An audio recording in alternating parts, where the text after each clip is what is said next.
Ashamaa harka fuunee daawwattoota hordoftoota keenya akkam nagaa keessanii nageenyi koo kan jaalalaa fi kabajaa bakka jirtanitti sinaadha qabu. Egaan daawwattoota hordoftoota keenya odeeffannoo lama qabadhee isiniif dhiyaadheera amma xumura qophii keenyaatti yoon waliin turtan kan isin biraan geenyu ta'a. Isaan keessaa odeeffannoon isa jalqabaa guyyaa har'aa mana Qaallittiitti yookaan mana sirreessaa mootummaa abbaa irree kan ta'etti obbo Jawaar fa'aa dubbisuudhaaf maatiin gara sanitti imalanii keessumaayyuu haati Jawaar Mohammad ilma ishee ilaaluudhaaf gara Qaallittiitti gaafa imaltetti Jawaar Mohammad arguudhaan haati Jawaar Mohammad hedduu rifattee akka gaggabdee miidhamtee namoonni hedduu odeeffannoo achirraa nu dabarsaa jira.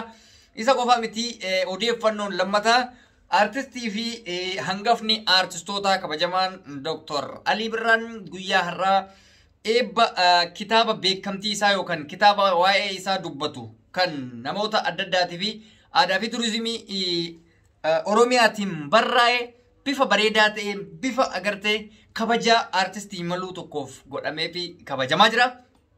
Kanneen kana fakkaatanitti ajandaa bal'aa kan isin biraa ga'u ta'a. Amma dhumaatti na hordofan affeerraa kooti namoonni akka tasaa haariyaa taatanii dhuftan yoo jiraatan subscribe gochuun maatii keenya taatanii odeeffannoo adda addaa akka hordoftan abdii isinirraa qabna. Egaan daawwattoota hordoftoota keenya duraan dursee waa'ee obbo Jawaar fa'aatiin isinii dubbadha. Haalli obbo Jawaar Mohammad fa'aa keessa jiran yaaddessaa ta'uu hundi keenyaa ni beekna. Keessumaayyuu guyyoota kurnan darban keessatti hanga ammaa nyaata tokko malee dhugaatii tokko malee akka jirantu dubbatama. Isaan keessaa guyyaa kaleessaa namoonni 4 dhaabbatanii ka'anii deemuu dadhabanii kufuudhaan gulukoosii yookaan immoo yaala dhuunfaa isaaniitiin akka yaalamaa jirantu dhagahamee namoonni 4 hedduu of dadhabanii jechuudha. Gara yaala dhuunfaatti achitti gulukoosiidhaan yaalamaa jiranii kana jechuun sadarkaa ulfaataa namni guyyaa 10 waan nyaanna jechuun ulfaataa. Haa ta'uti akka tasaa ta'e harmeen Jawaar Mohammad garaan ishee haadha dhalte waan taateef hin dandeenye har'a ganama isa laaluudhaaf dirqamtee gara Qaallittiitti imalte. Gizee Qaallittiitti imaltu ilma ishee argitee yookaan Jawaarin argitee hedduu rifatte. Ilma ishee isa dura beeytu sanirraa itti jijjiirame ol ka'ee ishee dubbisuu dadhabuudhaan haati hedduu rifattee akka achitti lafa dhooftetu namoonni hedduu dubbata.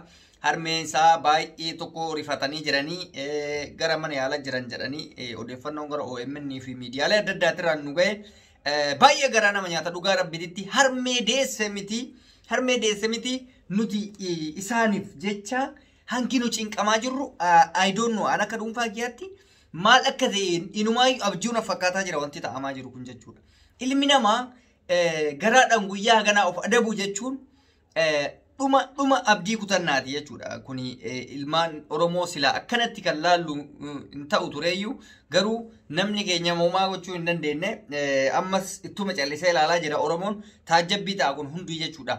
Oromoon biyya alaa qofti miidiyaa irraa iyyeen waa tokko faayidaa hin qabu. Oromoon biyya alaa yoo warri biyyaa waa wayii tattaafachuu danda'e qofa bu'aa buusa malee kophaa isaa iyyee homaa gochuu hin dandeenye. Isumaayyuu haa iyyuu malee akka duraanii san hiriira adda addaa akka mootummaan addunyaa dhaga'uun wanti ta'amaa tokkollee hin jiru.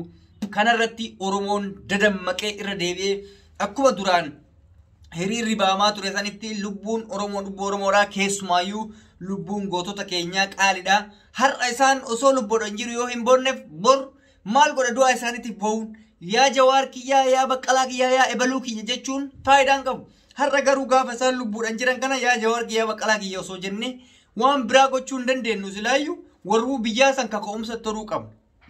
Kaka'umsa sadarkaa ani xiinxalee jiran dhugaa rabbi taajjabee jira. Warri hayyoonni Oromoo hin qabdi jedhamee warri duraan Jawaar fa'aa wajjin taa'eetiin miidiyaa irra taasaa ture har'a afaan ofii qollofatanii taa'an. Warri biyya alaatu dhiisika biyya keessaa ganteerti. Ta biyya keessaa mootummaatti makamti.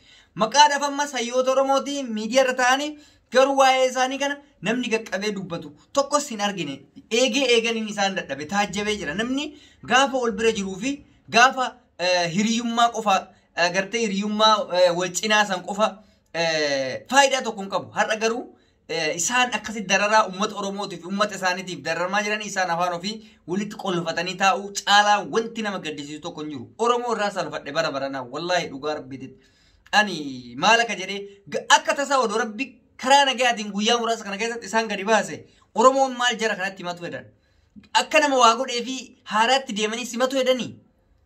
Mooraalii kamiin isaan simatuuf isaan eegaa jiran. Inshaallah ni baanis ni fayyanis ni nyaatanis hin turti malee jechuudha du'aa rabbiitiin inshallah rabbii fi nama waa taqu rabbii fi mataa ofii malee homaan qaban saa kanatti isaan achi keessatti kanaaf kadhannama goonaaf homaa gochuuf hin dandeenye qeerroon biyyaas yoo danda'ame odoo tattaaffii godhanii gaariidha wal kakaasaa garuma dandeessaniin miidiyaa qabdanii sagalee ta'aa fi xiqqaa guddaan qabu sagaleen xiqqoon qabdu waan xiqqoo namni tokko yaada qoodate yaaduma sanuu nama jalaa dabarsuun waan gaariidha waan ta'eef wal jalaa daddabarsaa miidiyaa hawaasaa hundaanuu jechuudha kuni odeeffannoon waa'ee Jawaar isa kana isa biraatti yoo darbinu aartistiin kabajamaa fi jaalatamaan Dr. Alii Birraa har'a galma Finfinneetti jechuudha eebba kitaaba seenaa isaa kan inni barreessu osoo hin taane kan hawaasni Oromoo yookaan immootu aadaa fi turizimiin Oromiyaa barreesse jechuudha waajjira aadaa fi turizimii Oromiyaadha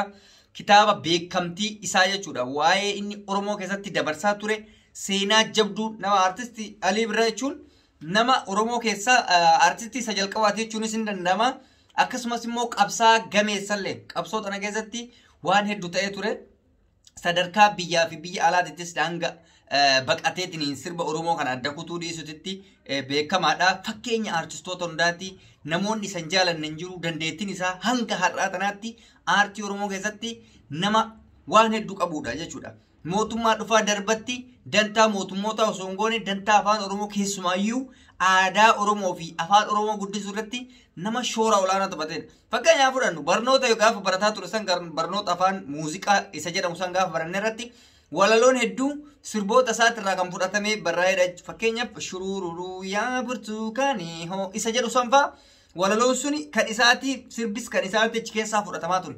Fakkeenya sadarkaa barnootaatti seenee jechuudha.